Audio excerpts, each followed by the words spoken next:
This is the battle that even Elon is playing on Twitter. It's, that there's a change of guard of gatekeepers. It's gone towards the individual and away from the centralized. And so that is a battle that had to happen anyway. It's the battle we've been having in crypto with all of finance. And we're seeing one by one, incredibly, all of finance caving in and saying, yes, this is a better system. In this New Era Finance podcast with Raoul, we explore how institutional capital is transforming crypto markets, the importance of understanding exponential growth cycles, and strategies for positioning your portfolio for the next big wave.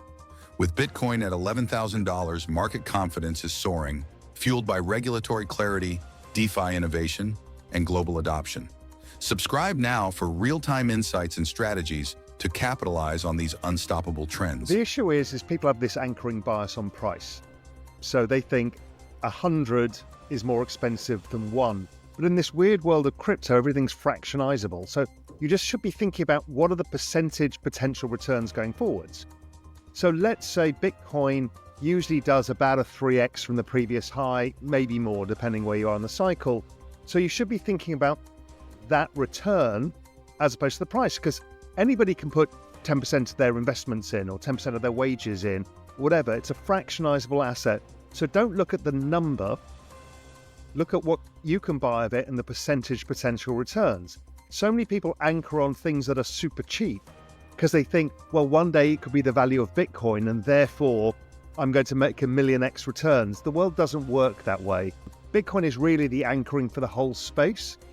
And over time, right, this space is a $3 trillion asset class today. If I extrapolate the trend rate of growth of adoption or price or market cap, you get to somewhere like 100 trillion by 2034, 10 years. So we're only 3% of that journey. So is it expensive or not expensive? It's probably very cheap. And at every point, and I've been around this cycle, I've been in crypto since 2013, everybody thinks, oh my God, I'm paying the high. And when you look back, when I paid the highs at 200 back in, well, it actually went up to 1,000 and went back down again. Back in 2013, I'm like, I paid the highs. And then I look back now and it's 100,000. That's the thing about exponentiality. People don't understand. They see the cyclicality, but they don't understand the secular exponential trend. So we need to look at what media now. So, we see CNBC in the US is actually quite pro-crypto. So they crossed the Rubicon. So that's the kind of boomer investor generation, and they kind of get a lot of exposure to it.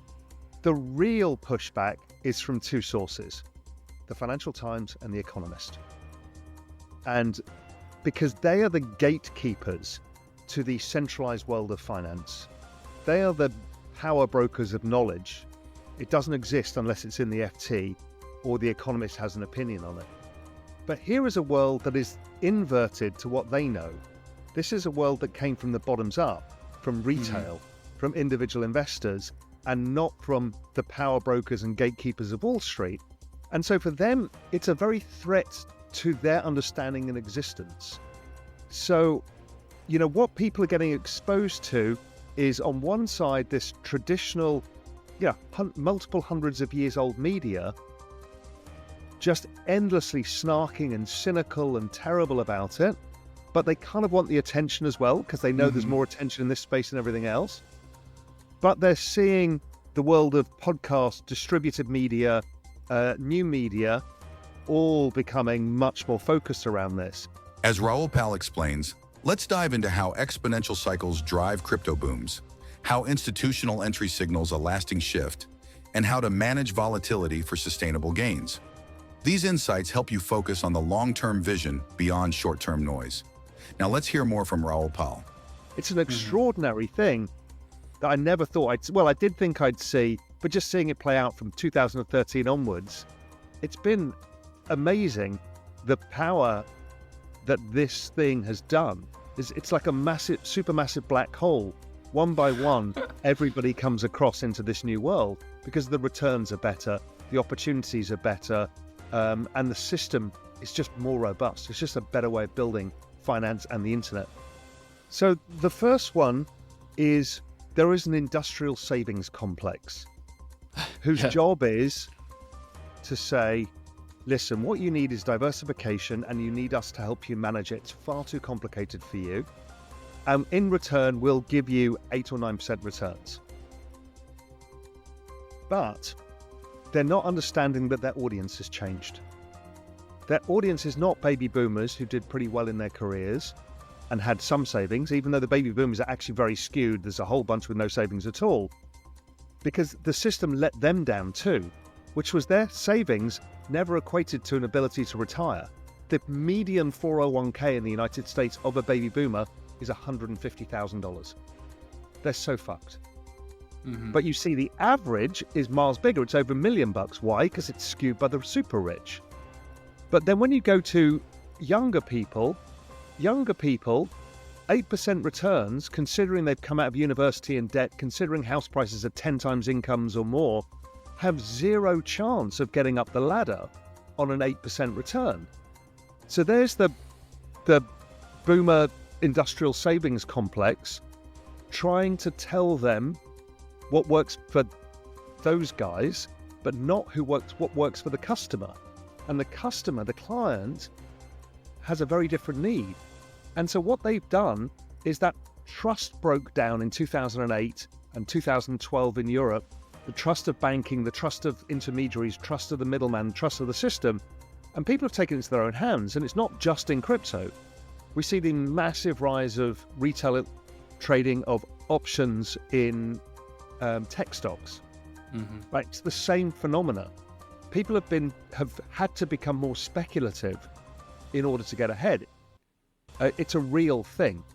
So I think that is an important thing to note. It's all about what's the incentive and for whom. And we have misaligned incentives right now. The boomer industrial savings complex wants one thing, which is your fees, and we want another, which is performance. And they're not going to give it to us because volatile assets don't make as much fees as stable assets in massive size. It's a simple equation. There are 500 million brokerage accounts in the world in traditional finance. That's India, that's China, it's the US, that's Europe. 500 million. There's 500 million crypto brokerage accounts. Yeah. Says already. a lot. Already, it's going to dwarf the existing system because it's accessible, it's approachable, there's no gatekeepers. It's everybody with a mobile phone anywhere in the world can use it, whether you're in Nigeria, whether you're in the Philippines, whether you're in Amsterdam. So 500 million. So we're neck and neck right now. And as you say, the companies in the space, if they get it right, it's so much more, this higher margin, higher volumes, and secular growth, while finance itself is not really growing. In fact, if you've got friends working in investment banks, they don't get paid as much as they used to. Their job opportunities are less, they employ less people. There's a secular headwind in finance and a secular tailwind in crypto. For the full interview, check the link in the description.